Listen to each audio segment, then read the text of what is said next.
You're there. Yeah, so we're not confused. All right. What's going on, sir? Man Nice of to your see you. word. Yeah. Like I showed up.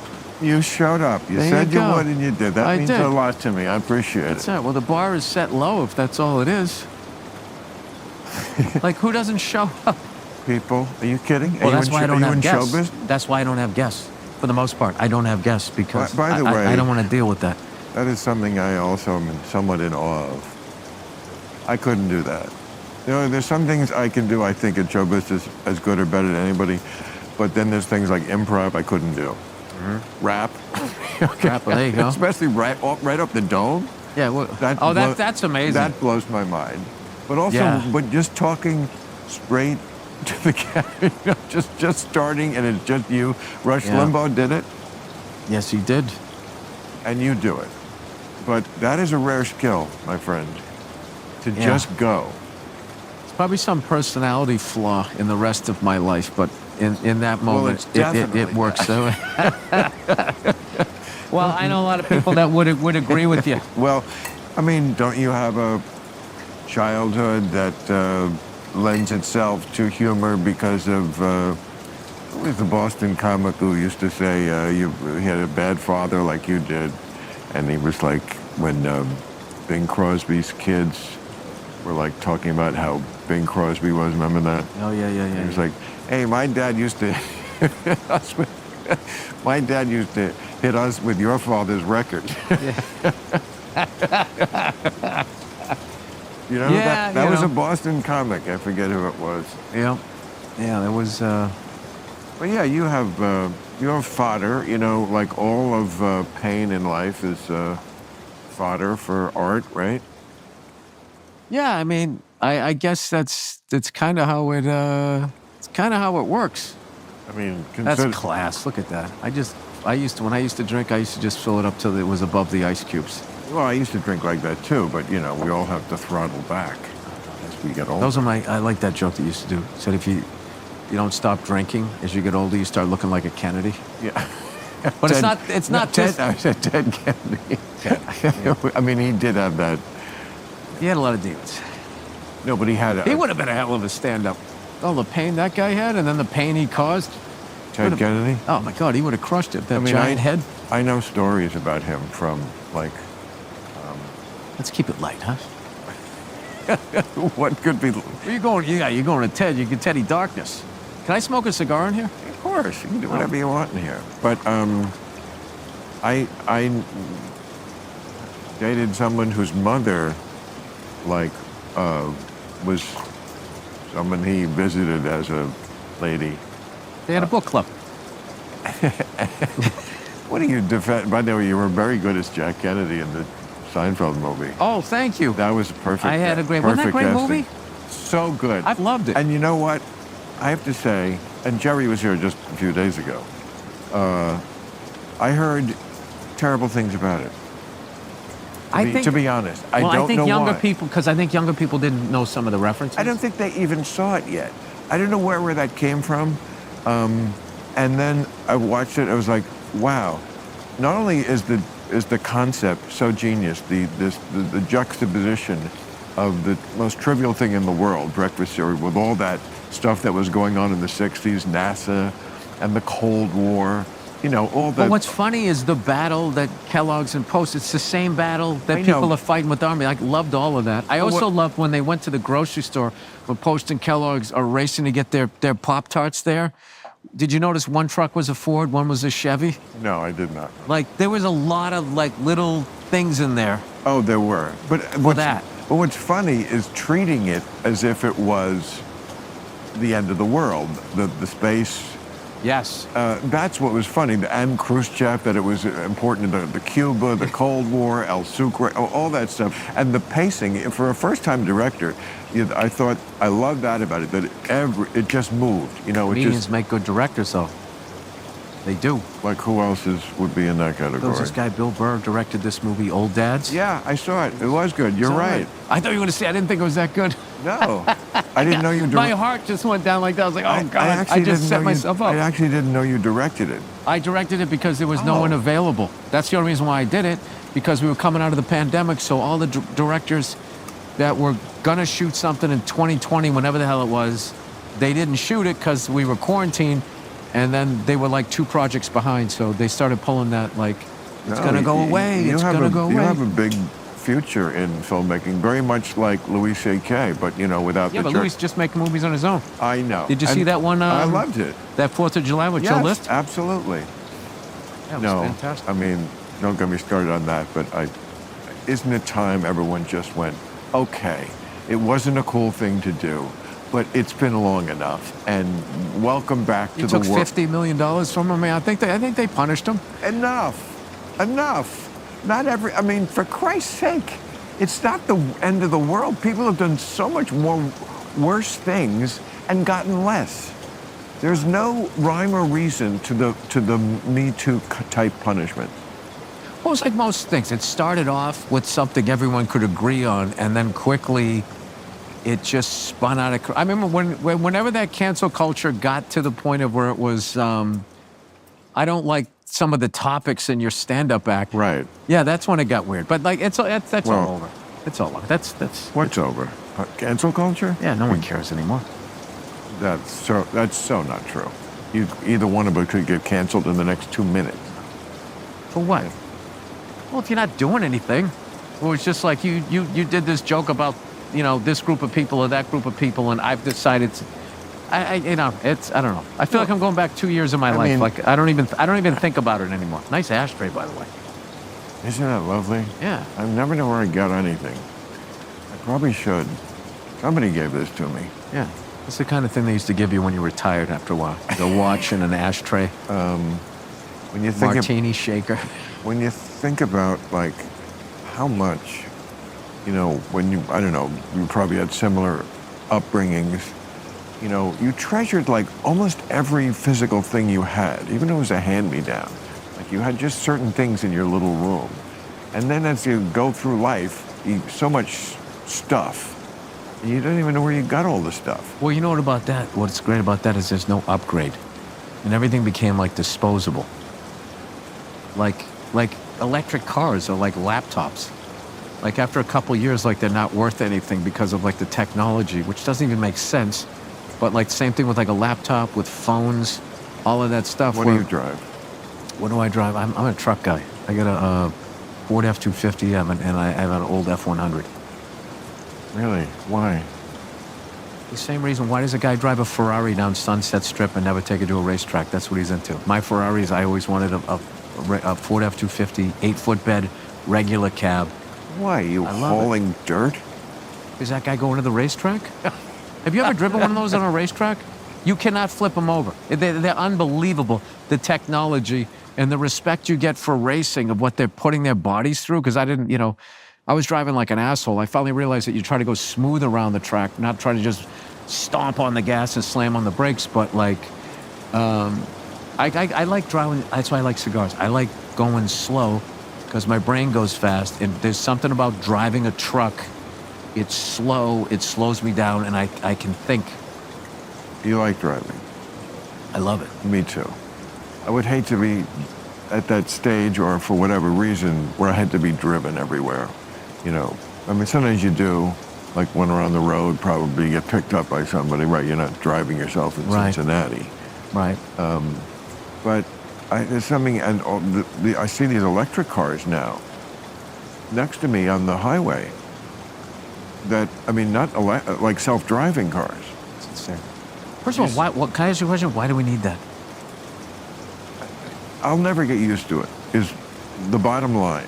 Is I don't think I will, like, some things, look, I don't fight progress. I mean, we all love our phones. Come on, to put a little computer like that in your pocket that does so many things, it changed everybody's lives, mostly for the better and some for the worse. What it's done to kids' heads really fucked them up. Kids' heads, my head. I can't, like, I stayed off Instagram for a month, and my short-term memory got, like, it felt like 30% better. And I realized, like, oh, maybe I'm not getting dementia. I just think my brain is, like, getting scrambled. Like, the amount of times I'm sitting there going, like, put this down, put it down, talk to your wife. You're supposed to be watching this movie with her.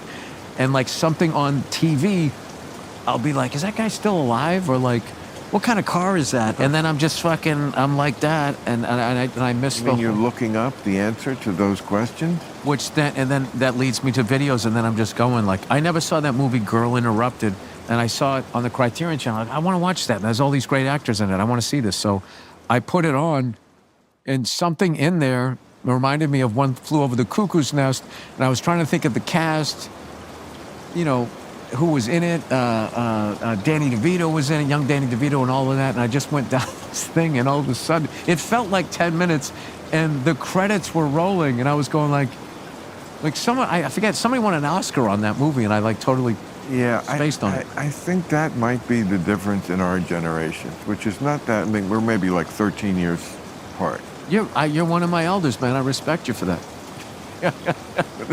I feel like I'm in the Reagan-Mondale debate. No, I just Now remember have when to, you like, did my podcast. You kept Okay. getting like, I'm not that You know much what? older than you. And I'm not.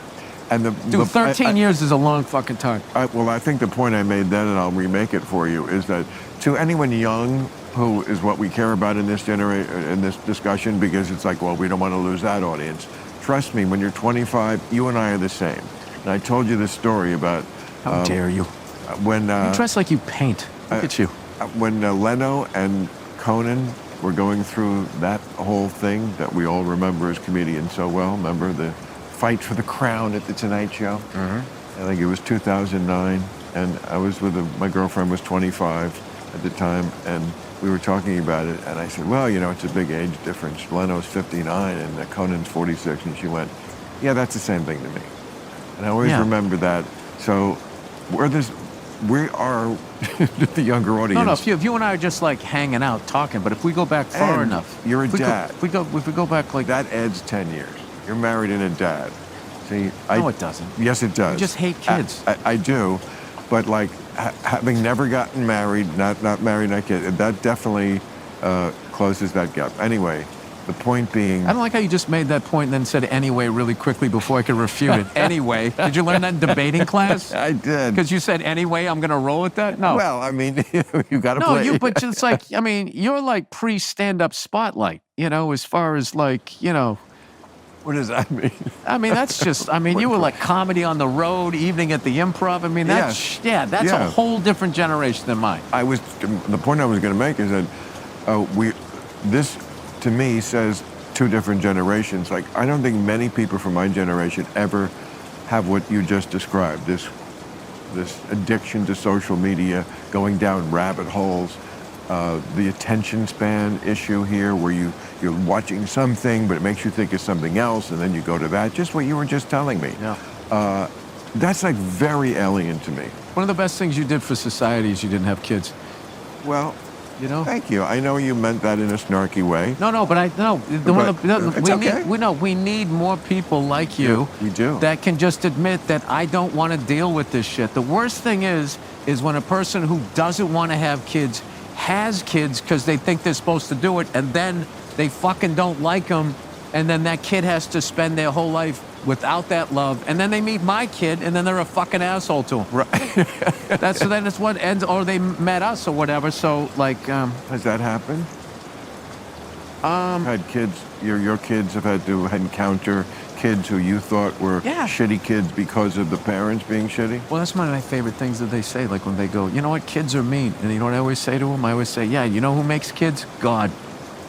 So stop like worshiping this guy every fucking Sunday. He makes mean kids who say shit to other kids. He makes people who don't want to have kids who end up having kids, and then those kids don't get love, and then they go to school and they're fucking mean, and they say stuff to kids. They carry it for the rest of their lives. Like, if anything I can instill with my kids is I'm the attribute I have as a father is I remember what it was like to be a kid. So one of the big things is when in the morning time when my kids are getting dressed and my wife picks out the clothes, if they're like, I don't like this shirt, I'm like, wear one that you like. Because if you go to school with I don't like my shirt energy, your shoulders are going to be slumped, and then they're coming at you. I want you liking your shirt. Let's start your day liking what you're wearing. I wish I had someone to tell me that. Most of my schooling, I would say most, I went to school with a knot in my stomach. Yeah, you got picked on.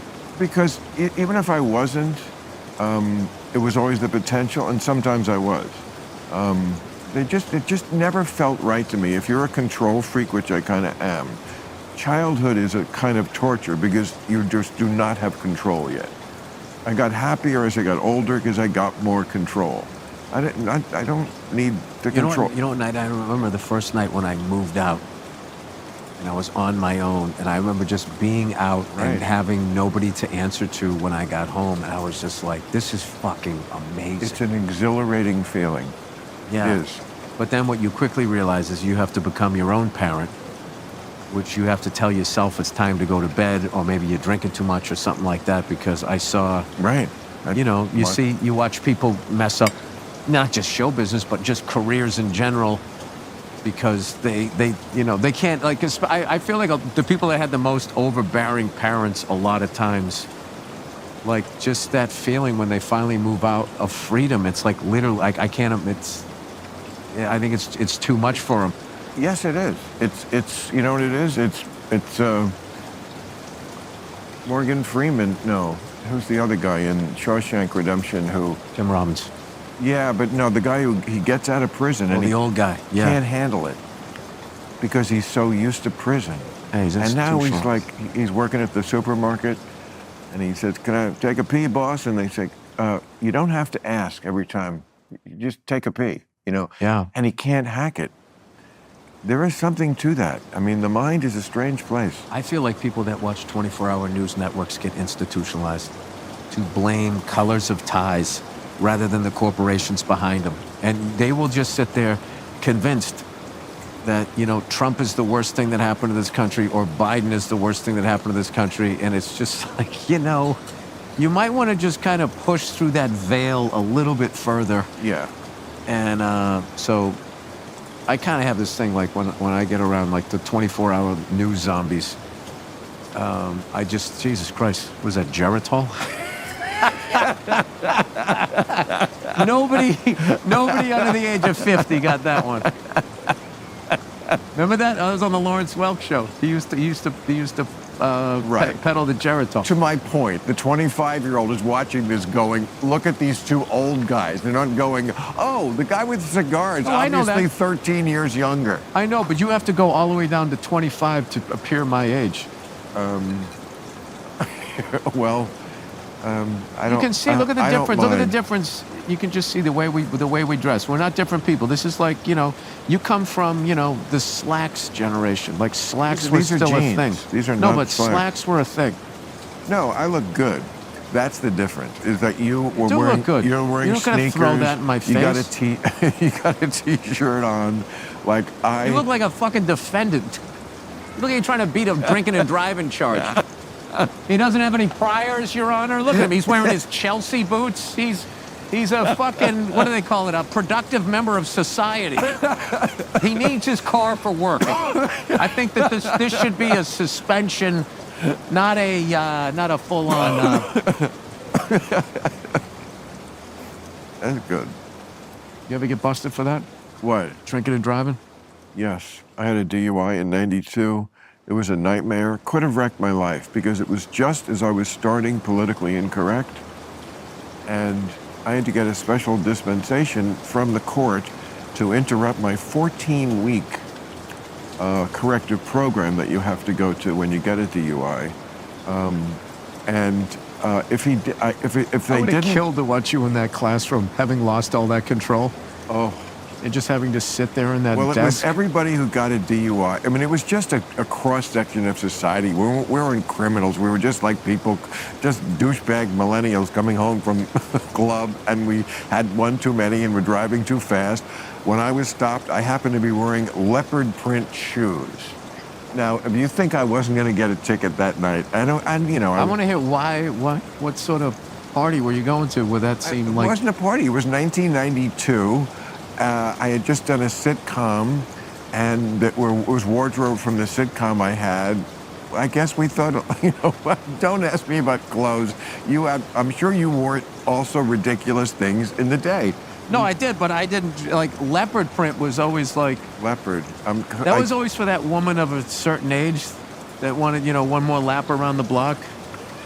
She'd go to a local watering hole and she'd wear her leopard print blouse. Well, I'm sure some cool people have worn leopard print in the past. I'm sure I could find pictures of rock stars. Oh yeah, yeah. Okay, But so they can wear anything. anyway, the Not point, Bill Maher reading the New York Times, driving around fucking leopard print shoes. you know what I really resented, and they were hard. If you missed a meeting, or if you were late by even 1 minute, you had to repeat the whole program. You had to go to 6 AA meetings, which I really resented because I was a little over the limit, but I was not. Doesn't mean I was an alcoholic. So I had to go to these meetings, and we would go around the room, and everybody would say, "Hi, I'm Phil. I'm an alcoholic. I'm Bob. I'm an alcoholic." I wouldn't say it. I just wouldn't. I'm not. Hi, I'm Bill. I'm not an alcoholic. They made me come to this class. That's great. They Yeah. just said that. Yeah. No, and this thing, alcoholics are cool. Like they would be like, all right, I get it. Yeah, absolutely. Yeah, and I like, wasn't the only one in there like that. You know, and I also, I bet like part of being an alcoholic is drunk drivers passing through your classes in groups of them.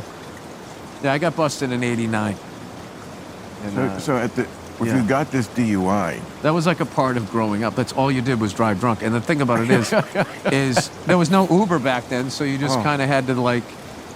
We were all idiots and we didn't understand that we could kill somebody. Even in Malaysia, they dragged the wreckage there. You just had that young, stupid brain, like it's not going to happen to me. So that would end up being, that was like the best thing that happened to me because that happened when I was 21 and I was already starting to feel, like 21 felt old to me then.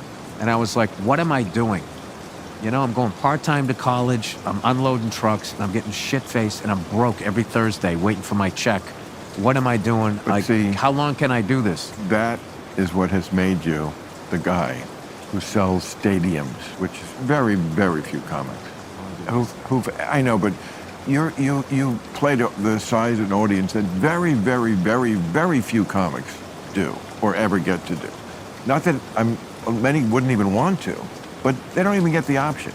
But it all comes from you are an everyman.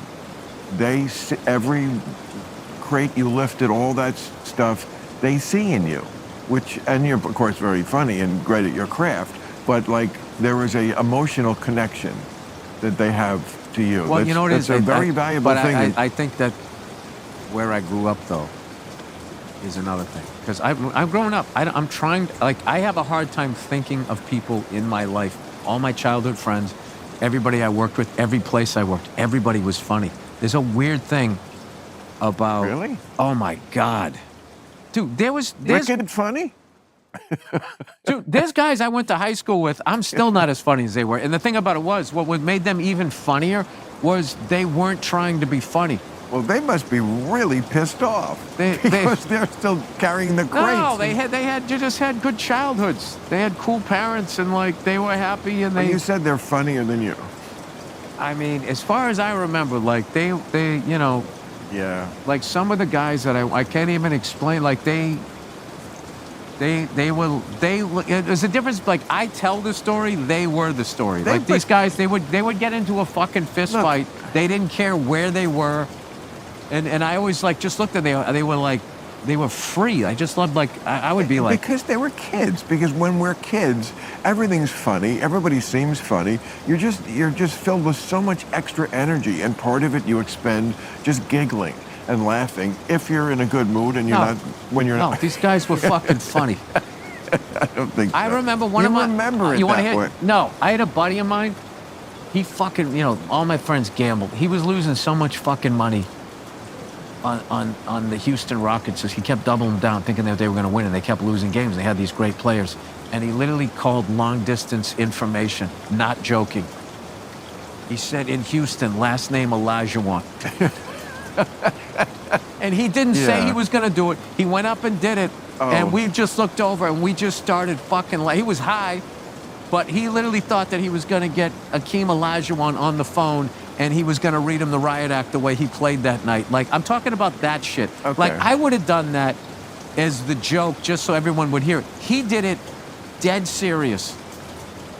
I'm talking about guys that would go in to get their hair cut and they had a fucking joint behind their ear and they would comb out their hair and it would fall. Like, they were fucking hilarious. And they weren't trying to be, just how they lived their lives was fucking hilarious. By the way, that was the same guy. My friends will watch this. I know who he's talking about. The same guy did both of I those. guess I'm less of a fan of practical jokes than many others are. I guess I'm more a verbal, but you know, like Wait, there was no practical joke in there. well, you know, was- that kind was a of, guy's- when you actually do it. He was speaking from his heart. No, the Elijah one thing. I mean, to do that. He like legit thought he was going to get him on the phone. I understand. To me, that's a practical joke. It's practical. I thought a practical joke is if I stick a bucket of water above a door and you open it and it gets you all wet. That's another kind. And then I go, auga, with a horn. I mean, like you always hear these stories about how George Clooney and some of these big stars, they're practical jokers. Like on one movie, I forget he did with Matt Damon, and every day he had the wardrobe department take out his pants just a little bit, take in his pants, so that he thought he was getting fat when he really wasn't, because the pants would not fit. That's a joke? That's like a fucking nightmare. Here's another thing, too. For young actors, when you go to wardrobe, because they wear the same pants, like, I don't give a fuck what it says on the size. It's not that size. They either let it out or let it in. And I used to just go in like, I'm a fucking 34. Like, what is going on? Am I retaining water? What's going on? And like, it really gets in your head. And you start eating like salads and shit, you know, and it's just like... What is your regimen? I'm very curious, like your health regimen. How much do you care about what you eat, or you? No, I do. I don't fuck with desserts. I don't eat bread, and I've laid off like sugar and stuff. There you go. I had a little bit of a relapse, but like when you get to Right. be my age, you're not going to go to the gym and burn it off. What's going to happen is your joints are going to wear out before the donut does. So just stop eating the fucking donut. So I just try to like Yeah. maintain. No, that's exactly. And I keep my shirt on. That, I'm not one of these testosterone No. fucking And it's- HGH guys. What do you think the price of that's going to be? And Because it's- you can't have your cake and eat it. You can't get your frat boy no. yoked At body back. At a certain age, you can look good in clothes. Yes. Okay? And you just have to accept that. And luckily, women accept that. Most women. It's very, very rare And I'm that. very forgiving. I also think they like if you're a little bit out of shape because it gives them some leeway. Well, you keep telling yourself that. They don't like that. But I'm not telling myself that. I'm telling you that. okay. I just don't think that's true. But That's how you say it. But they are much more forgiving of that than men are. You know the old saying: men fall in love through their eyes, women fall in love through their ears. We are. It's just somebody selling books. There is truth in that. Are you kidding? There is absolute truth in that. Women can be what? That to me is when you're younger.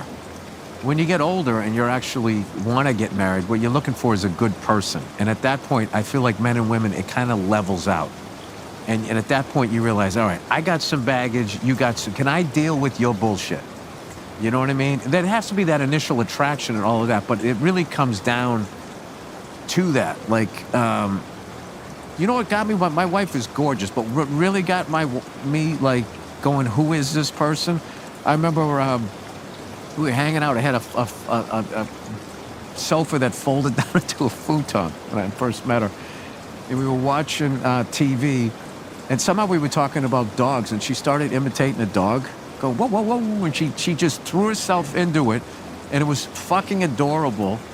And there was like a freedom of the way she did it. And that's the second time I brought that up when I used to watch my friends just get into fights, the freedom of it. Because I lived in such an oppressive fucking kind of thing, control freak thing, that I was really attracted to that. And I was still as a performer trying to free myself up on stage. And I thought she was the most beautiful woman I'd ever seen. And I just thought, and just seeing this other side of her, that, you know, like there's this whole stereotype that beautiful women aren't funny. My wife is fucking hilarious. So it was kind of this. And then I got in a car with her one time and she puts on like Steely Dan. I'm in Harlem, okay? African-American woman, and she pops in Steely Dan. Like the fucking levels, I was just going like, who is this person? And it was beyond anything that I had met. So that's how I didn't be like, oh, look, you know, nice tits. It wasn't that. It was like, this person is like, Was this the first black girl you ever went with? I was equal opportunity, so no. I dated them all. I had a good time in New York, put it that way. I had a good time. You lived in New York. Well, initially, I lived my shutdown years. The Cold War emotionally for me was growing up in Massachusetts. And then when I went down to New York and I finally had moved out and everything and finally got through college, I went down there and So that's where you went after college, New York.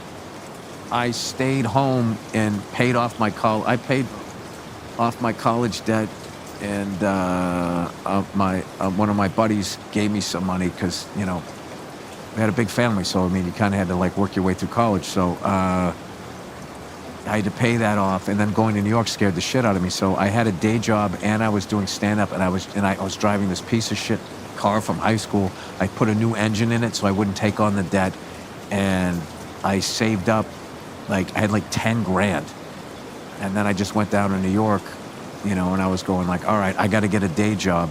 And somehow that morphed into, I need to get more gigs. And I never got a day job. And I had just a couple of acting gigs that padded me enough that then I got an agent, and then I've been on, like I haven't had a day job since 95, which is so cool to me. I mean, we are so fortunate.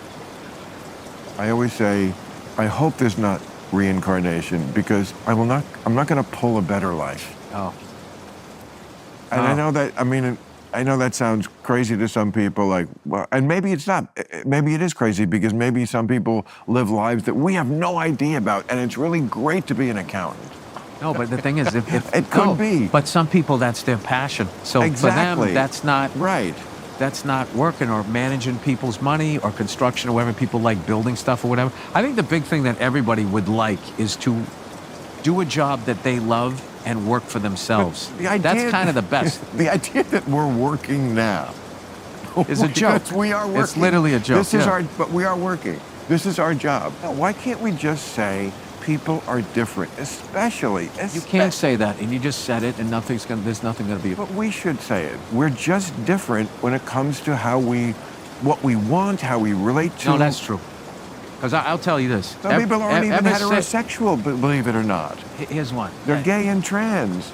And that, ever since that has gone like mainstream, like when we were growing up, it was like, you're either gay or straight. That was it. You didn't realize there was this whole fucking, there's like a whole thing going on there. There's another difference in generations. When I was growing up, it wasn't even gay. Yeah, wasn't even there. Yeah. I don't remember that coming up in high school at all. And you know trans, I never even heard of in high school. I saw this great there's nothing to why you should scroll, is the level of comedy by regular people, the comments that they leave on this. Oh my God. Yeah, I agree with that. They're fucking amazing. They are, they can, yeah. So they showed this clip of Liberace. There was that weird period where rock had taken over, and there was these older acts trying to be hip. So they were doing their swing versions of like these rock songs. So I forget what Liberace was singing, but the way he was dressed and just running around like that. And this guy wrote in the comments, he said, when I was younger, my dad described Liberace as an eccentric old man.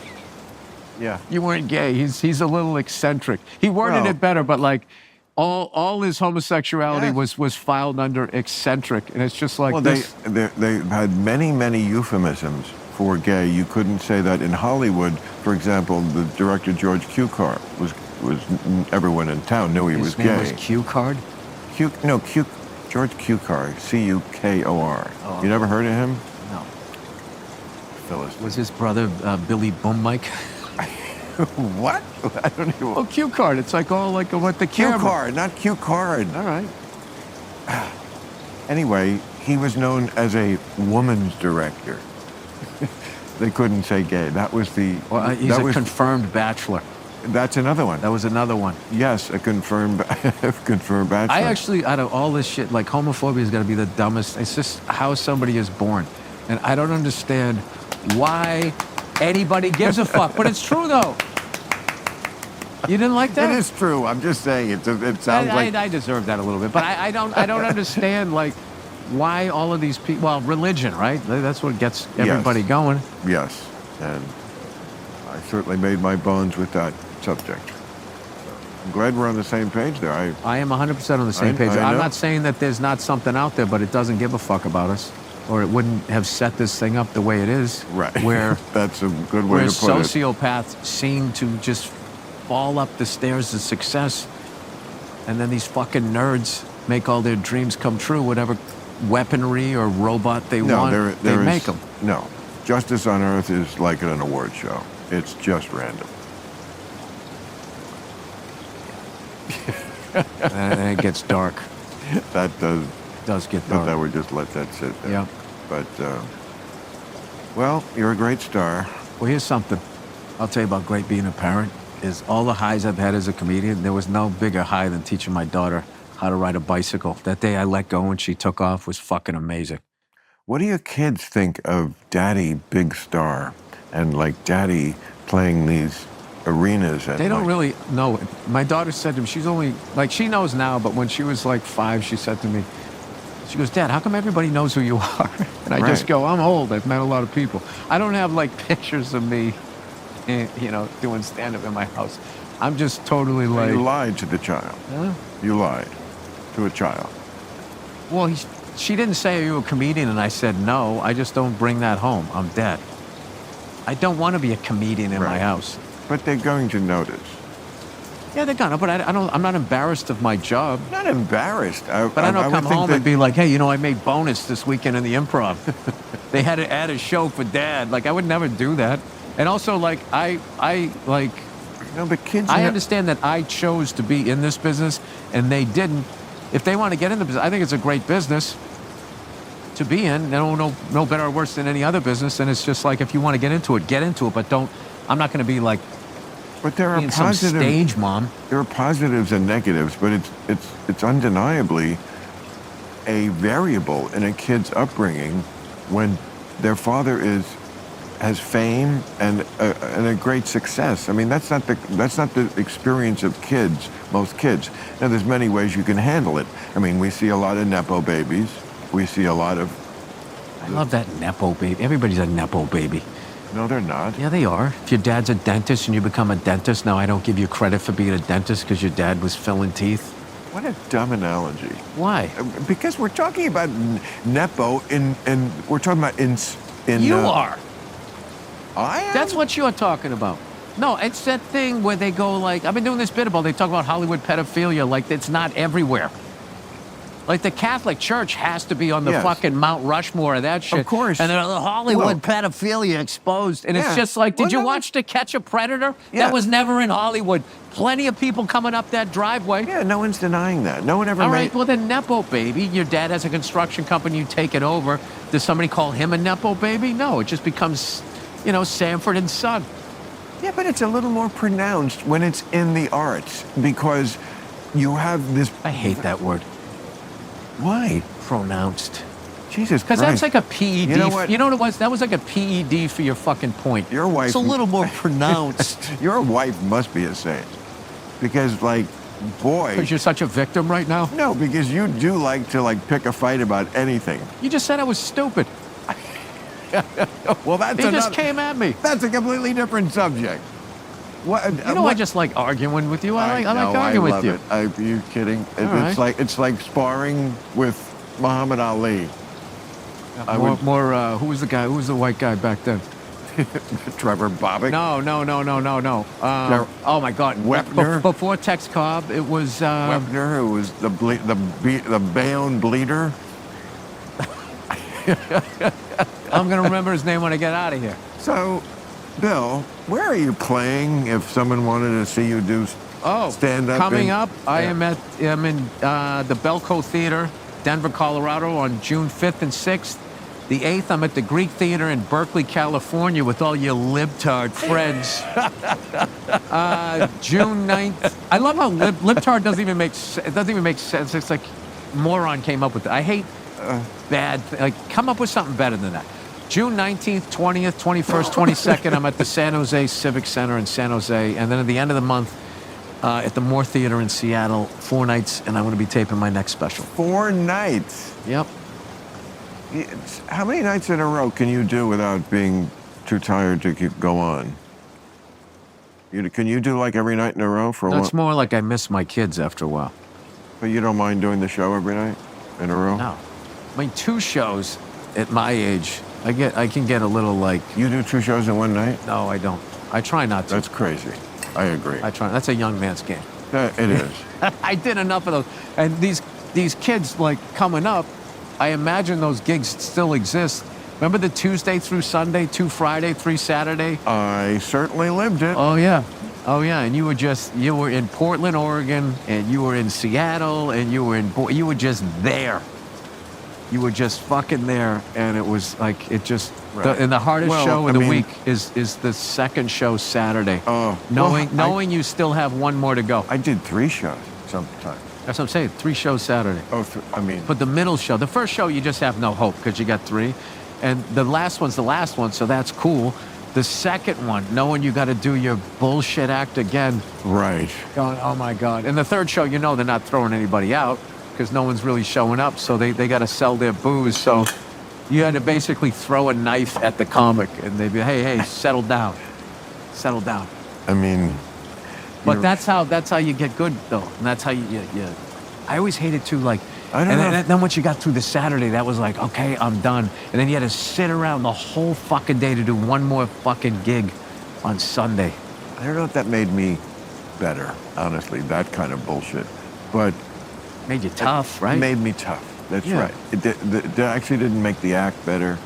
I remember doing those nights, even with 2 shows, but especially with 3, where you were just petrified, I was, that I would forget where I was. Every comic knows this nightmare, and say the same joke because you thought you hadn't said it yet, but you said it in the first show. So now you've said the same joke in the second show, and the audience looks at you like, oh, wow, what? I would just always ask them, going, have I told this one yet? I've done 3 shows. I don't even know where I am right now. And I would just say that, and then they would laugh. And then even if I did repeat a joke, they thought it was funny because they think you're just up there and you got the whole thing together. It's just like, no, this is just like when you're at work and you don't know what's going on and you're just kind of faking it. Like, that's what I'm doing right now. So I think that's another thing that, like, that's actually, in a weird way, it's a way to bond with the crowd. Like, all right, this guy's fucking up at work right now. I can relate to this. Wow. I must say I've never explored that avenue of dealing with it. But I haven't done 2 shows in But a isn't long like time. page 1, I always thought page 1 in comedy, when you learn that it's addressing, I mean, I remember it the happening situation. once. I remember where I was. It was so traumatic. It was Sacramento. It was December. It was 1983. Sacramento, when nobody knows who you are, that's a tough town to do stand-up in. Rough. And said the same joke. And I don't remember any of the sympathy from the audience that you describe. I guess when you're a star and you do No, but if you own up to it. No, I'm not talking about that. I'm talking No, I about mean, you when, have to. when, I mean, when but nobody it's knew like who I there's was. like this dead silence where there was laughter at your other jokes. So you're just like, oh my God, it's like when you stick a pin in your leg and it's numb there. You're just, No, but if you just said, like, I already told that joke, didn't I? Then they would have laughed. You're like, oh my God, I'm a fucking idiot. It's my Well- 3rd show, and it would have been fine. Yeah, but I was young and I don't know. I just think it's gauche. But yeah. Here you go I again mean, with the big words. What does gauche mean? I've heard the word. it means great in French. Gauche? No, it doesn't. Magnifique. Do you remember when you were on Real Say Time? magnifique, monsieur. That's You're in the highlight reel. super. You're in the highlight reel because you're on the panel on Real. We're in the guest chair on Real Time, but with the panel, and you say, "I don't know what I'm doing on this show. I feel like I didn't study for the test." Oh God, yeah. I still don't know why you booked me on that show. Because you were in the celebrity spot, and because you're a very bright guy. You play this character of the blue-collar, regular guy, but you're obviously very, very smart. In a bar? No. You know what's really smart? No. You know what's really smart? The people they write books about. Those are really smart people. Well, that's definitely on a level above us, yeah. That's what I'm saying. I'm just comparing me to, like, your friends who you think are so funny. Oh, I'm kidding. I know you just want to defend these friends so bad. Where are you they know what, now? What are the, like, describe the friends to me. What do they do? Andy and Bill Bob, what do they do? Where are they? What do you mean, what do they do? Where are they now? They have regular jobs. Right? Like? I'm not going to get into their fucking lives. But everything that you would look down your fucking nose. Do your kids play together still? Yeah. Your kids play with their kids. That must be a satisfying feeling. Well, I think so. My kids play with together. With their kids. Well, they live back east. And I also started late, so their kids are grown up. Oh. Well, that would be So that would be inappropriate. Yeah, that would be inappropriate. Yeah. So they just tell me like it's the greatest thing and just, enjoy every second of it because it's going to fly by or whatever. And I've let go a lot of that. That whole fucking enjoy every second of it. It's like the reason why you feel, I think, when you get older as a parent that you didn't enjoy it enough is because of the responsibility to make a functioning, empathetic human being. So you can't fucking enjoy it because you're waiting for whatever other shoe is going to drop. And, Still have that attitude? Yeah, I'd be honest with you. I don't listen to any parent that comes at me with some negative shit. I just go like, well, you obviously fucked the job up. Right. And then also there's like this thing that parents have that once they have kids, they become these all-knowing beings and they know more than you because their kids are older. And it's like, that doesn't make any sense. That doesn't make any fucking sense. I remember when I thought for a minute I was playing drums, I was like, well, maybe this is what I'm going to do because I didn't want to have a real job. So I was playing drums, but every time I go to the music store, I would see some like 8-year-old kid go in there and he just had it. And he was already expressing himself, or she was, on the drums. Right. And I just remembered I don't know what the fuck my point is at this. Just Well, but I couldn't go up to that kid and be like, well, I've been paying longer than you, and let me tell you something. I was like, no, you're better at this shit. You're already better at this shit the key. than I am. So parenting, it could be like that. I could be better than you. So maybe what you're telling me is like, how do I know you don't suck at this fucking job? But that had it. You have to be born with it because show business is so competitive that unless you have a great amount of the innate ability, whether you're a comic or a drummer or whatever it is, even then you may not get to the top or close to the top because there are people who will have a lot of innate ability, but then their fucking demons fuck them up. Yeah, self-sabotage. They're not So good much at the of that. business. Right. Not good at the business. Right. Because what I experienced, the hardest thing I experienced when I was coming up was watching people that were good at the business and I wasn't, and watching them pass me, whatever that even means. But when you're young, you think this person is passing me. Totally. They're on Yes. Comedy Central. I haven't got on Comedy Central. Right. I must be doing something wrong. Exactly. And, yes. I got to do, what are they doing? Oh, they have a fucking website. I got to get a website. Right. And like people think that shit. Like I remember when Dane did all of that shit on fucking, was it MySpace back then? All of these Yes. comics were like, I'm going to get on MySpace and then I'm going to sell tickets like that. And they did. It's like that worked for him. You're right. So Right. it's just like you kind of after a while, once you reach a level of maturity, you're like, fuck this, I'm doing what I'm doing. And wherever this takes me, and I have to be okay with that. Because there's some people out there that are just like, like if you're in a band, if you're in a band that's like a band, right? And you're really writing what you want to write, you're never going to sell more records than a fucking pop star, whatever, downloads, whatever it is. And you have to be all right with that. You have to be all right with that there's going to be these pop stars coming through that are just going to, and they have that megawatt, like electrifying thing, and all the girls love them and everything. That was not me. That was not that good. That's not comedy. That's music. No, but that happens in comedy. There's Rarely. Eddie Murphy, Russell Brand. Dane had it. Matt Rife has it. Those Yes. guys, they have that it factory where it's like, Okay, but this is a good conversation if my cigar goes out, buddy. Think of how many comics that is over 40 years. It's not a common thing. Yeah, but that's like a special thing. And Joe Coy. I worked with that guy one time, man. That fucking guy, the level of talent that guy has to sing and do all of this stuff at the end. I was looking at this guy going, this guy is literally a pop star doing stand-up comedy. The women were going fucking crazy. I can make like people in the crowd laugh, but there's like a different thing with a guy like that where they are like enamored. Like, oh my God. Like I didn't know that about Yeah, it's like a Beatlemania type of thing. You something from your generation. Yeah, the Beatles. I remember. Yeah, it's like the Four Tops. Right. I remember being backstage at the Sullivan Show when they went on. You went to Shea Stadium. I had some good advice for them that night. Guys, sing the hits. people don't want to hear the B-sides and the moody stuff. Sing the hits. You know what's- and they changed their set list that night. What is so amazing about them is they should have been over in 2 summers because they were essentially a boy band. And they... The most ridiculous thing you've said tonight She loves you, yeah, yeah, was yeah. one of their first songs. They made a few records after that. You've got to be kidding, Bill. I'm Bill. talking about going from that to the White Album. The fact that they made that trajectory, that they had all of this management that were probably wanting them. Like, remember that guy sang the Twist, and the next summer he was like, Twist again? I mean, it was over. Like, you know that they wanted to be... Next summer, sing She Loves You, oh, yeah, yeah. They were just, it Right. works. Let's ride this thing into the ground. And they were like, fuck that. We're going to keep developing as musicians, and we're going to start our own label. They did a lot of No, shit. absolutely. I'm on the same page with you. I know young people shit on you. No, Your no. Zeppelin. I know that happens a lot. No, I That's know. in vogue I'm for a- young kids to say the Beatles stink. I can always talk Beatles, and yes, they always. One reason they are prima inter pares among rock gods is that they.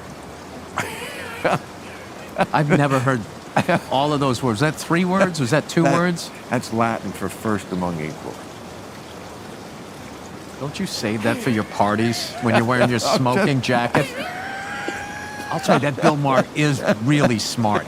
He is really well-read. He just said prima paravourtis. Prima inter pares. Inter pares. You know what? I'm not the bad guy because I know more. Okay, can we just get That's that? right. Don't Can we make me- just don't make me- Chiron that? exactly. I'm not the bad guy because I know things.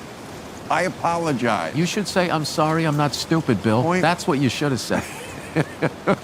You're right. That's what you should have said. And that's why you sell stadiums. Huh? Because you could fucking you got it right on the head. Okay, but the Beatles are first among equals. Okay, because they always stayed ahead of the audience.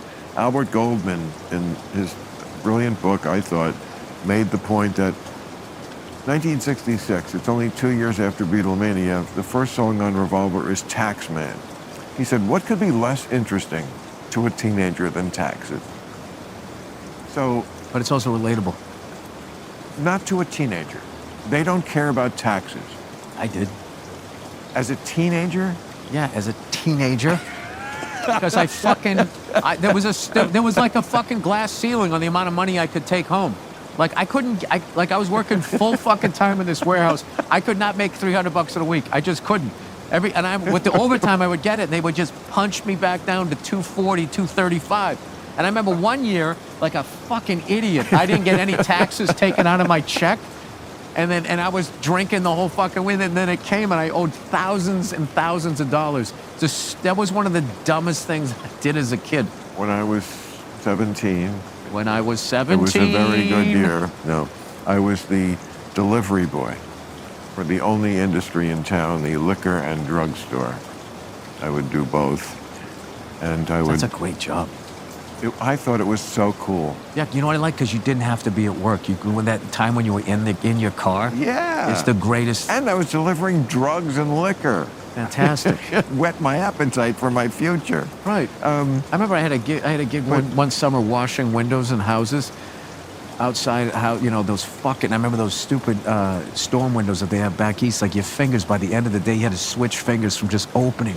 And they had, for some fucking reason, everybody had a screen, and they had like 3 of these fucking solid ones, and they wanted you to wash all of them.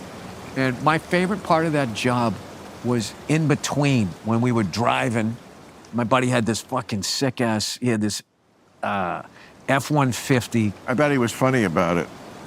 Oh, he was fucking hilarious. Yeah. He was fucking hilarious. About Oh my the, god. About the drug? Even? Like, That dude, good? listen, I get it. You're not a knock-around guy. You looked up Latin words, and you didn't fucking hang out with the fellas, and they used to hang you by your underwear at the lockers. So now none of them are funny, because this is your one thing. But I'm funny. They could never be as funny as me. Well, that's, Like, there's so much shit about you that's funny that you're not even trying to be funny. Your whole fucking outfit is hilarious. my I don't know what it outfit. is. Yeah. A shirt and pants is an outfit? You're dressed like that. You're going to sing that. What is that song? Splish Splash. I was taking a bath with your stupid little slippers that you're wearing. Slippers. These are like boots. These are Oh, these shit. are almost Beatle. Oh, fuck, you're an these are- outlaw. These are almost Beatle boots. Chelsea boots. I know Never that got because my over wife's Beatle into boots. fashion. Just they were the greatest. What were? Beatle boots. Those They- were badass. Well, that's what it was. It was like the half boot. That's what they sang. That's She a loves you. three-quarter Yeah, tone. yeah, yeah. And Yeah. so what You know are what I your- like about their music, and when you is it's like 2.5 minute song, and what they could say about a Oh. relationship that's still relatable. Like I used to listen when I really Well- started going into their back catalog, right? Not back catalog. They're later in their career, Rubber Soul and all of that shit, That Revolver. was not later. That was mid. All right, relax, you fucking historian. Go ahead, throw another Latin word at me.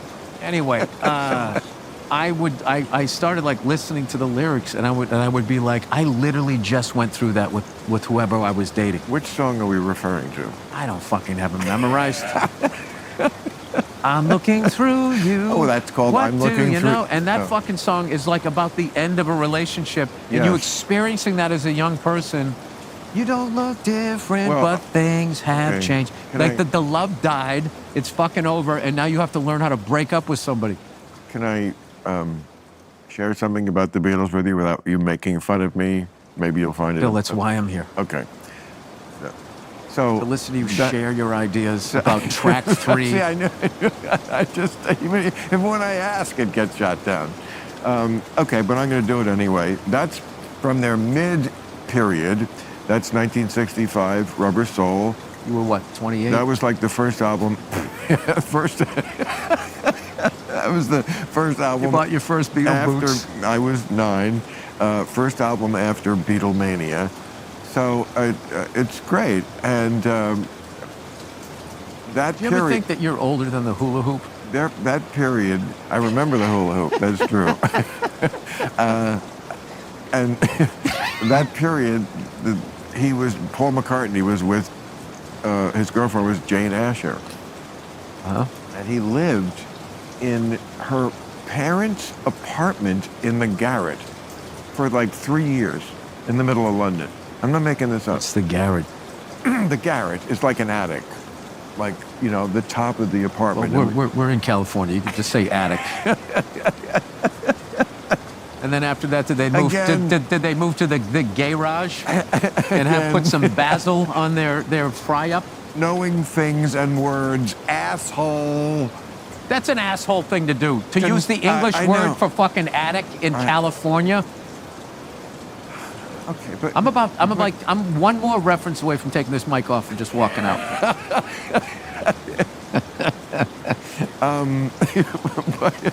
I want to make a list of all the things I didn't know, and I'm just gonna fucking say them all to my wife tonight. She's like, "Who the fuck did you have? You on mushrooms? What are you talking?" oh, The Garrett. we have to do Garrett. Garrett. Garrott. Brad Garrett. I got it. Garrett, like Garrett. Yes, with an O. Not So when he goes over Garrett. there, they think his name's Brad Attic. No. So anyway, Paul McCartney, he was with this. She was I'm Bill Bullocks. he and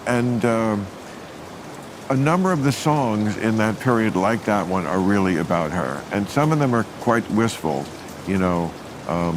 I think that at the beginning it's "I've just seen a face," but it gets Put to more heart into it. it gets to some like you could just tell that it was a relationship that was like. I mean, it was the middle of, he's a Beatle in London. I don't know how but he liked, he was a guy who needed a family. He liked having a family. So he lived with the girlfriend's family in the fucking attic. He's a relationship guy. He's a relationship guy, yes. What? Yeah, 100%. I'm not mocking it. I'm just. I wasn't saying you were. Getting really defensive. No, I'm just. It's back to my point. People are different. So different about that. Yes, and that's why I have no problem with how you live your life. You are a happy Good. guy. I am a happy guy, You and are. you're a happy guy. I am. See, that's the thing. We found what makes us happy. Yeah, and then you get into your ego, and not saying you, not metaphorically, hypothetically, generally, whatever the fuck you said, Put it Garrettly, is you start thinking like, oh, this is the way you're happy, is what made me happy. So you have to do it the way that I'm fucking doing that. then, you know, that's like, I don't. Right? I can do whatever the fuck I want. Can I? Yeah. Did I lose you in that But somehow? yeah, because I feel like now you're reading my lines. That's my line. Oh, sorry. I can do whatever the fuck I want. Well, when you're a joke thief, eventually you run into the comic you took it from. Well, you are not a joke thief. No. I mean, I don't know if when you came up, being of such a different generation, Oh, it's totally different. it was We had the cars. same way. But when I came up as a comic, I mean, it was like the cardinal sin. Oh, it's still the cardinal sin. It is. Okay. It's still the cardinal sin. I would think it would have to be, because that's Well, all back in the day, That's you- all we have. Is our own Yeah. take on shit. Right. And in Boston, before cell phone cameras and all of that stuff, if you took somebody's joke, that person came in and fucking punched you out. There's a famous story about Tim Thomerson, who I never worked with. He was even older than me, if that's imaginable. It's incredible. So he was in World War II? World War II, yes. They used to call him the Major. No, this is like late 70s when He did Omaha Beach the day after D-Day.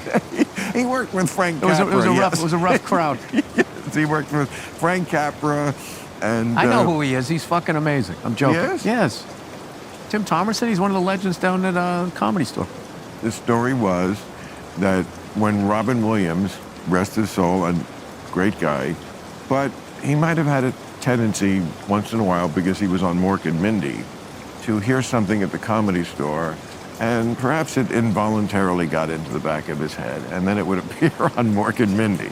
And the story was that Tim Thomerson just walked into the Comedy Store one night and punched him in the face.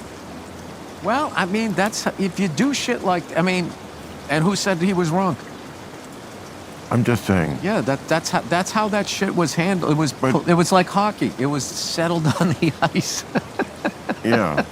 But Boston comics just seem more truculent and pugilistic than most to me. I knew what that meant. I would agree or disagree with it. I normally would not have used those words. Did but you ever play Nick's now Comedy you're- Stop? I bet you had some rough sets in that one. I had a rough night in Boston once where Oh, yeah. I can see was the that. headliner. I could see you not having a good time in Boston. I could see them going. That was a long time ago. Dude, you have. This is a hacky reference, but you totally have the energy of you forgot to give out the homework assignment, Mrs. So and so. Boston, you may have heard, is a college town. There's quite a few intellectuals there. The audience that's very sophisticated, they like my show. Okay, we all have our niche. Oh God, you're so fucking highbrow. Well, it's true. Does your shit jokes float above ours? A little bit. Why? Because you say setment tank or something? Or something about shitting? Wait, what was I just going to tell you? God damn it. Nothing interesting. No, it was. What were we talking about? Something. No, we were I know. talking about Something going to important. Boston. Boston! Thank you, yes. I love Boston. It loves me. That's been going. I did a You just went special Regis on me. special there Boston. in 2007. I have a love affair with the Boston audience. We are like this because they're just very smart. What can I tell you? I know you hate to hear that, but No, it just sounds but like this you. was you- like it in- sounds like you have a gig coming up in Boston, and the tickets are a little slow. No, they're never slow in Boston. Never slow in Boston. But You perform in Cambridge? Cambridge. That's where Harvard is. For a guy like I you, know that. That's got to be the Taj Mahal. I love that I bugged hate you. Harvard. Are you kidding? Have you heard what's going on college campuses these days? I don't watch the news. You don't realize that college campuses erupted with the kids demonstrating for Hamas? They are in with the Oh, terrorists. they were for the Palestinians. Well, it's sort of the same cause. Why, are you? I'm on the side of the kids. Yeah, that's easy to say. You know, no one wants to see kids dead.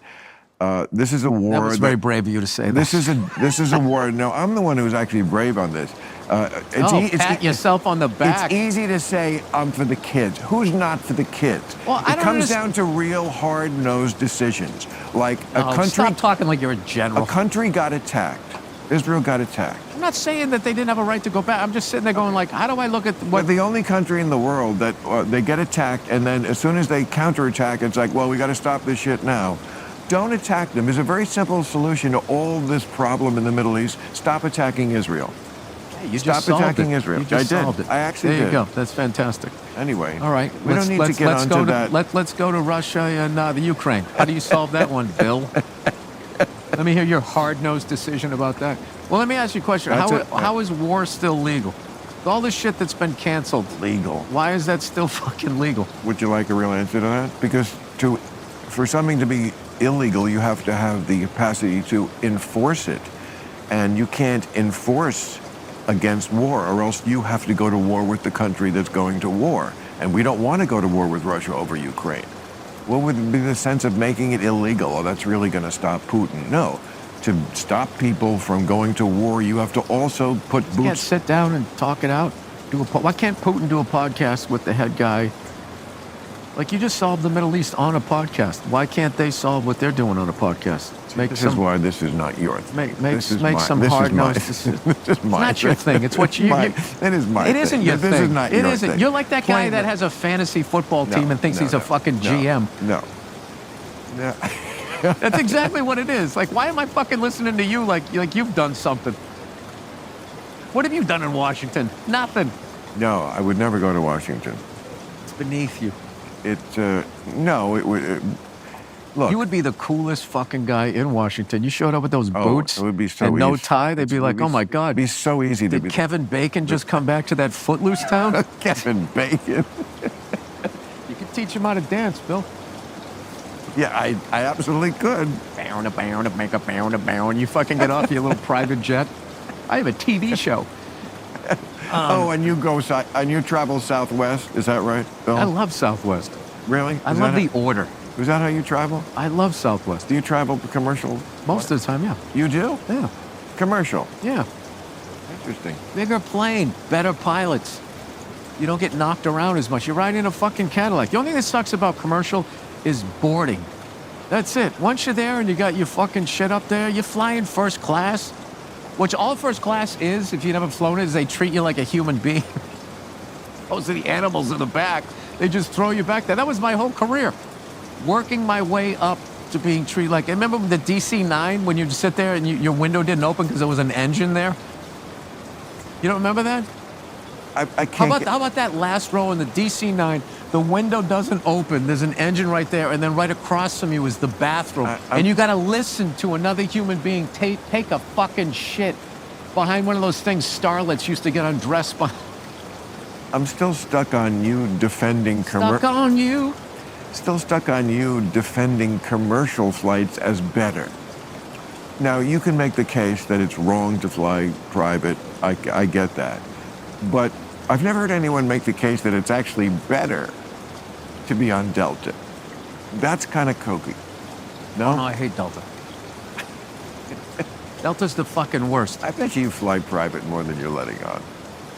Listen, listen. But- If I have to go somewhere and I don't have enough time to get there. Oh, suddenly we've got an exception. No, I said mainly I fly commercial. Well, you're an idiot. You shouldn't. You know what? What was this? If I don't agree with you, I'm an idiot. You're right. I apologize. Fucking John Varvatos shirt. You're not young. Put on a sweater, for fuck's sakes. Put on a sweater? Why? I have to be... At your age. That's the secret in life. Avoid that. No. Don't you think? No. No? Well, hey, I'm an idiot, right? No, I think the number one thing is to be your age. Like all these fucking people, like they go do a college gig at my age. I'm gonna be 56 next month. Be 56. Yeah. And come at them as a 56-year-old, and then you can give them advice on all the shit that you did and just say, hey, this worked for me. And you can just have a great time with them. You can have a fucking great time. What fucks you up is if you're looking at what they're wearing and, you know, you fucking come up with your little outfit. I don't know why this simple shirt and pair of plain black Can I tell you jeans. something? There is absolutely nothing wrong with what you're wearing. That's why it's so much fun to just make fun of it. It's a little bit of a fucking pirate shirt. You got a lot of extra material in the... You know what? That's what it is. It's this. What?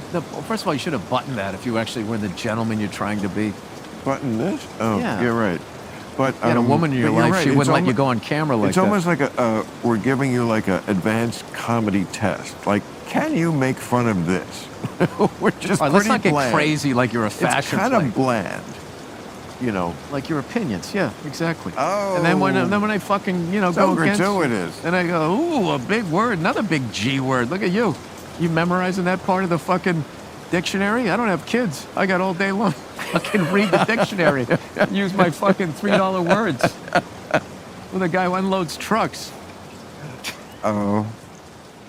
Why do I think there's? Why don't we do we got to do a buddy movie. This is like perfect. This is Walter Matthau, I'm Jack certainly Lemmon. not going to do a movie, but there is something about You seem like an actor. there is something very mineable about this vein of comedy, of the single guy, the married guy, the pompous professor guy, but I and also- the blue collar guy. I mean, it does kind of I write mean, that it. was Breaking Bad. Breaking Bad is one of the great dark comedies of all time, where you had this super smart teacher, and he had like his biggest fuck up as a student, and then they have to somehow work. It was The Odd Couple. You know what? Fantastic. I never watched that show, and I know everybody loves it. I'm going to watch it now because that is interesting to me. I'll tell you what was the coolest thing about that show is, you know those, anytime you make a TV show or a movie, you always have these people that go, no, that never would have happened like that. Dude, Yeah. everything that they did, right down to me and Lavelle Crawford laying on that pile of money, they figured out how much money Mr. White would have in what denominations and how high it would be to shoot those people down. When we did this train robbery scene, I got to be on that. It was so fucking robbing a train. It was amazing. And they would whatever chemical they had in one of them, they used to make meth. So they were taking it out. My job was to stall the train. They take it out and then replace it with water. And they had their team figure out how long that would take. And they said, we literally had somebody that would be on the internet. That wouldn't happen like that. They said, actually, it would. The volume of water is this, the volume of that. And they would just shut them the fuck down. Like a comedian. Just chopping the head off of the fucking loudmouth asshole in the front row. They did that while making one of the greatest shows of all time. That is satisfying. Oh, I already loved them. Like everybody liked the show. It was one of the most efficiently run. They just knew what they wanted to do. I did one of the first times I did the gig there. We got through the scene so fast, they switched my flight from the next day Southwest. They go, we can get you right now. We can go get your bags at the thing. And I felt like fucking Elvis. Do you have like a deal now for make more movies somewhere? No, No. it doesn't exist anymore. What? It doesn't exist. No more. They don't do those. No more They don't do three-picture like deals? they're getting away from first look deals. Like I'm always late to the party. Like when I started stand up was right after the '80s. All the balloons were popped on the ground and everybody was getting their wages garnished. Oh yes, that again. My generation ruined everything. I didn't say you ruined. I never No, but said that that. '80s. That's when I was starting. I mean, that's when I was a young comic. All right, but I didn't say you ruined it. I know. I'm just saying no. But it got bloated. It was on every channel, and then it went. Right. So I used to open for guys. It got bloated. Yes. Yeah, and I used to open for guys, and they would try to discourage me. They would be like, oh, man, I didn't know why you even started. If I was your age, I would get the fuck out of this business. That's what they told me. And they would be Right. like, Wednesday night, look at this. There's nobody in here. Fucking 3 years ago, there'd be a line down the fucking block. And I didn't have any deflector shields, so I would be listening, go, really? Oh, my God. Should I quit? But fortunately, I sucked at everything else in life. So I really didn't have any options. Yeah, I didn't have a plan B either, really. I remember when I got out of college, I sent out resumes to advertising agencies. I guess I thought I could get that as a day job, be an ad man, write ad copy. I could see that. I could see it too. I mean, it's not that different from stand-up in a way. You're trying to be humorous and pithy and okay. But Probably talk down to a few clients, but you'd throw those words in and they'd be like, this guy's smart. This guy knows how to sell these widgets. I'm telling you, when we both flame out and doing a morning talk show in Seattle, this kind of stuff is going to be gold. it's Fart Man and Asshole Jack. Oh, that was morning radio. Morning radio was always a real name, and then, Eddie and the Bulldog. It was always something like that. We got Wild Man Vermouth with fucking Jerry. It was always a regular name, then something crazy. So there's no more three-picture deals? No more, like, deals at streaming services? I shouldn't say that. Don't they need For content? someone like me. Really? When Old When dads you're a did- bald ginger in Hollywood, it's basically... But didn't old dads do very well? Yes, it did. Then why... Crushed. then- During the strike, it then was, why it don't was they- numb. Let me fucking... For everyone who worked on that movie, Bobby Cannavale and all of those amazing actors and everybody... I like him. Patrick Don Vito, everybody helped me edit the thing, Ben Tischler, all of them. We were #1 globally on Netflix 2 weekends in a row, and it streamed like 50 million. Because who around the world doesn't understand the concept of old dads? Certainly in Pakistan. Well, maybe we just made a good movie. No, so riddle me this about the business. Was there a compliment, the thanks? What? There was no compliment in that. Actually, there Kind of was. shit on it, like you didn't No. think that it went fucking global. No, I didn't say in Pakistan they were watching. They might have. You don't think there's some old dads there? no. What I said, it was... Well, that's right. It was, You figured out it the was a Middle East, I giant forgot. hit. No. I found a way to craftily get a very good compliment into you Well, that's what it is. without Not as smart making as it you, you're look so like clever. one. Because I am the pompous professor, my friend. I like it. I know you do. So anyway, but riddle me this about the business, because I'm always reading, as we're always talking of people at dinner when we're in this town and we're all in the business, and we're talking about the changing and the streaming and everything.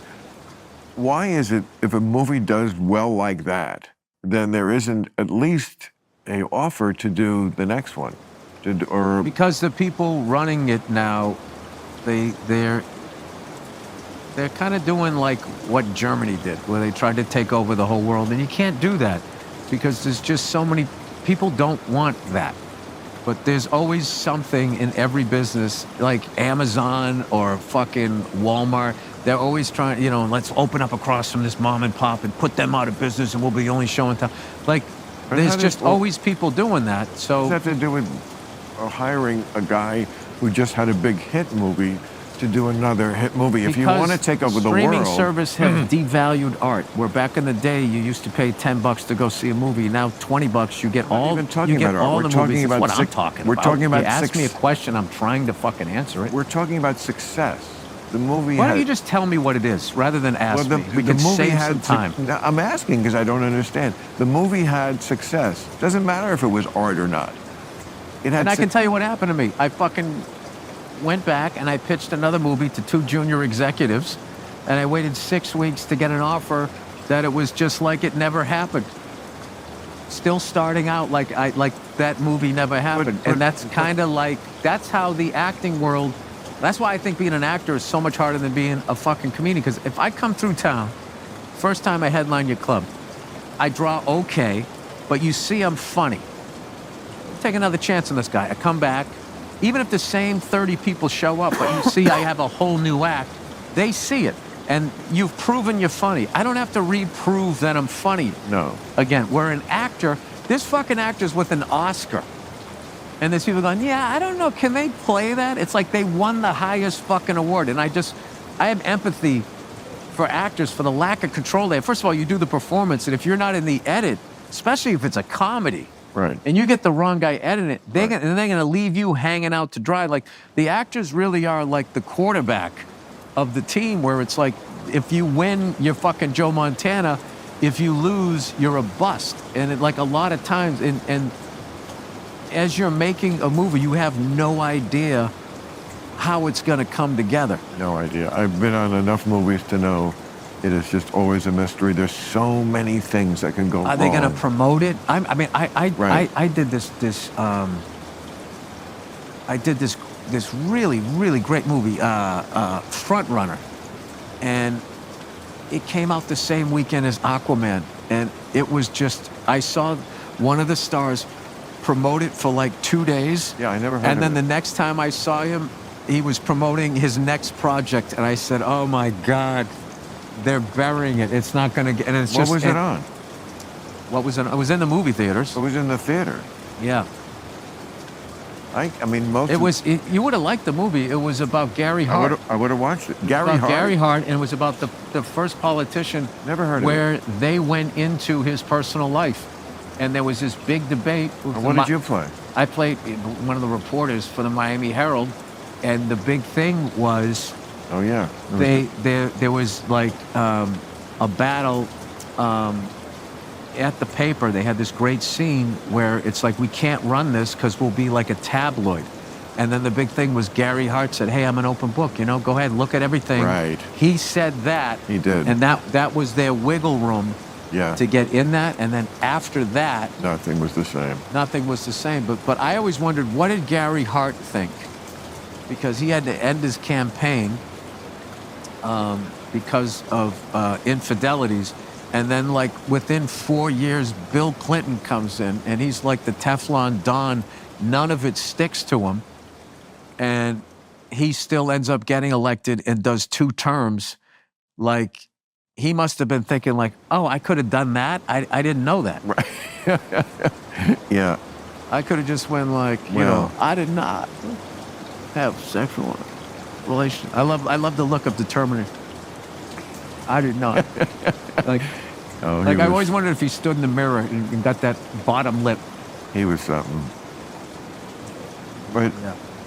I'm still so puzzled by this, though, that I mean, just in their interest, you'd think it would be in their interest if you did something that was successful for them to want to. That's all. I mean, you could always count on that in show business. Art is just always that. If you're lucky, it coincides with their business interests. But profit, success, people bought it. That's what they care about. That's what I don't understand about this. It's in their interest. So something is very fucked up in this media age we live in, when success is not rewarded. And I've heard a lot of people say that about streaming, that success is not rewarded like directly, like it was back in the day.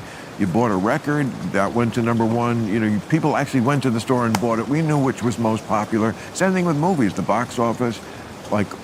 Streaming. Yeah, now, like, streamers, they're holding all the cards. It's Yeah. like Stripes. Remember Stripes, that great scene? John Candy, he's looking, yeah, man, you lost again. He's looking at his cards and shit. Like, you know, they give you the numbers, and it's just like, how do I know that's true? Like, Right. like you have, like, for the awards season, they can go, this is a massive hit, blah, blah, blah, blah, blah, blah, blah. And then when you come to be like, okay, it's a massive hit, can I have, well, you know, the numbers weren't that good. The numbers are whatever they need them to be. It's become like that. So, I mean, so I just roll with it. I mean, if that's I don't think it's going to stay like this. Like, and it's like. Or like, are you working on scripts, though, for Yeah, ideas? we're me and Ben Tistro, we're writing another one. We got another great idea. It's another thing. Yeah. In the title, you know what it's. That's what I liked about Old Dads. You knew what it was. Right. And then within that, you could touch on a lot of bigger topics with just regular people. Like, we were commenting on, you know, sort of like summing somebody up in one tweet. And you like the process of, like, writing a movie with somebody? I love writing. I love writing Yeah. dialogue. And one of my favorite things to do is I want every actor that shows up to be excited, like that we wrote them something that's going to be Right. fun to say, because then they come to the set. Of course. They're fun. Well, that's how you get an actor to do it. Yeah, and then for the crew, all you do once a week, you bring in a food truck, you know, and a coffee truck on another day. They're like, okay, this guy gives a fuck. Like, the bar is so Only low. feed your crew once a week? No. There's the regular thing, but once a week, if you spring for a food truck, because that's coming out of your pocket, that's not them. They're Oh. like, all right, this guy's a solid guy. So then if you have a long day, because shit isn't working, which is gonna happen, Right. they're not looking at you like, you know, how many times gonna eat this fucking lasagna? You know, lasagna's like the big, like, if you gotta cook for 100 people, Right. they come out in those aluminum trays. If a truck comes up every once in a while, you gotta give somebody a ray of light, you know, as they're doing it. And It's a great tip for the kids out there who are It is, thinking about though. going into the business and treating It crews is. bad or good. Once a Can week, I tell you how food low the truck. bar is? How low the bar is? Oh, you just did. A food truck once a week will do it. Yeah. Yeah. You know what? I tell you, just saying good morning to people. They're like, you're like one of the nicest guys I ever worked for. It's just like, what the fuck happened to you? Who doesn't say good morning? There's people that don't say good morning. No, I mean, look, I would not have the, oh my God, to do a movie. First of all, you got to get up at like the crack of dawn. I mean, it's like I remember in the '80s doing it. It's like all you do And is you're the in DC movie. Cab, right? DC Cab, Yeah. right? My first big picture. You do the movie and sleep. That's your whole life. There's almost nothing If you're else. the director, you do the movie and then you answer questions and then you go to sleep and you wake up and there's more questions. Yeah, well, I'm saying it's just the movie and sleep. There's no life there. So it was a great experience for me because I already obviously respected people that directed and edited and everything, but I didn't understand the process of how tedious it is and like, my ADD and everything. Like I really had to I had to figure out a way in the edit room to give your brain a break. So what we started doing was me, Ben, and Patrick Don Vito, who edited the movie, we would go for walks. We'd be like, let's just take a walk around the block. We got to get out because we, just in this fucking editing bay. This, curtains are down and everything, and you're just fucking in this thing, and just like it became like really productive to not sit there all day working, to actually get up and and you'd be looking forward. What do you think? 11 o'clock, we'll go for a walk. Okay, great. So then I can break my day down. We would have lunch, and then in the afternoon we would go for another walk, just walking around, trying different restaurants. What about a meditation podcast for you? What do you think? You do just mindfulness where you just Did that make you uncomfortable that I did that? Yeah, you see, you do that to me, but when I do to you, it's suddenly it's out of bounds. No, I knew what you were doing. I thought we were doing that thing. So I hit it back to you. Did that make you uncomfortable? I took it off of me. I put it on you.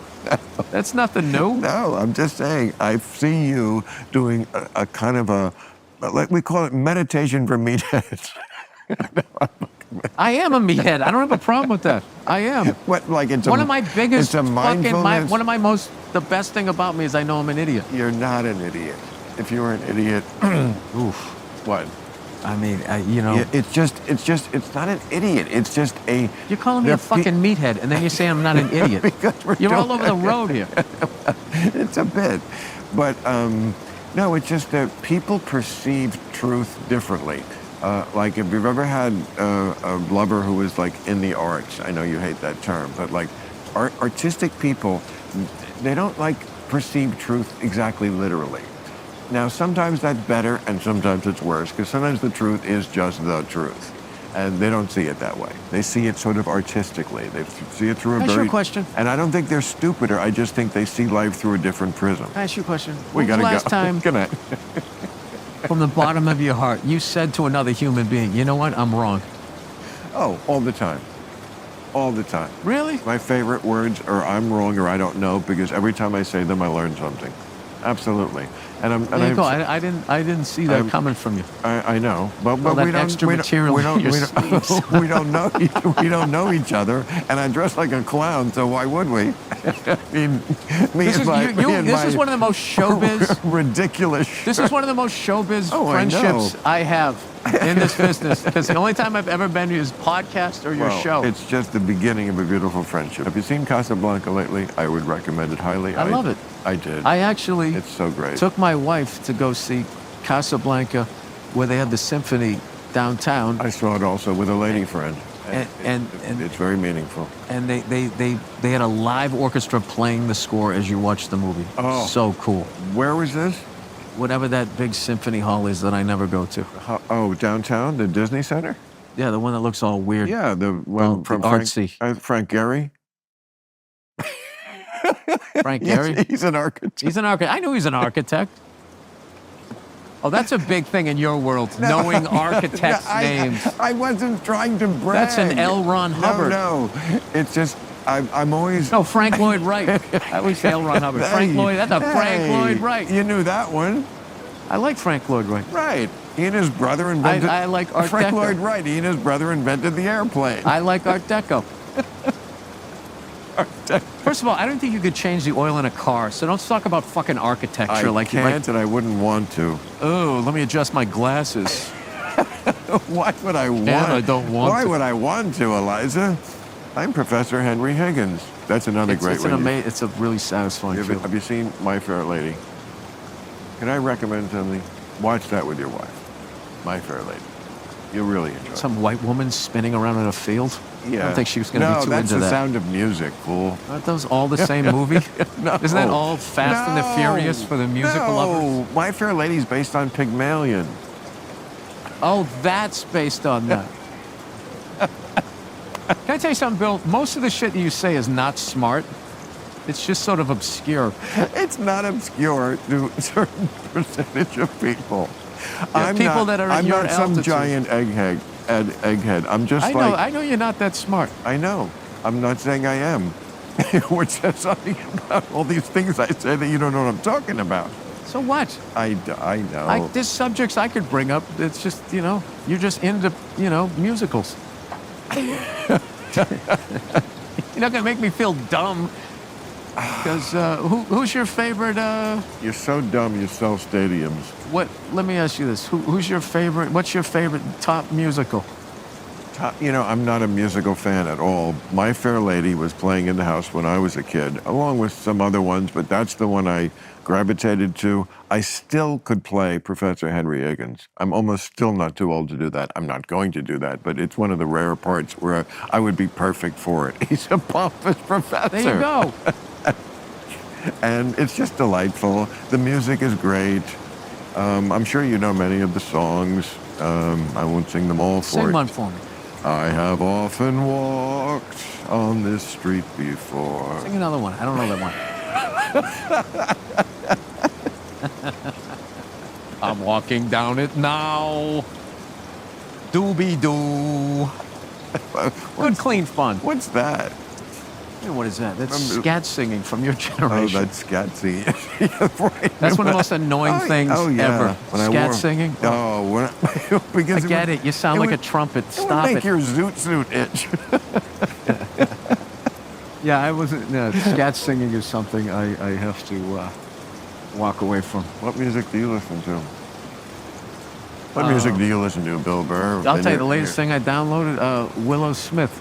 Willow Smith? Just put out a fucking incredible album, and what I'm loving is the drums are incredible, and so much of it is in like an odd time. I was trying to play along to this one song it started in 7, and then stops. There's a bar of 8, and then you play in 7, and then the chorus is in 4, and I literally had to write it out to try and just figure out like the first friggin' half of it. So I listen to that. I still listen to Zeppelin. I've been listening to Kenny Rogers. I like old school country. Yeah, I like I like a lot of hip hop. Right into right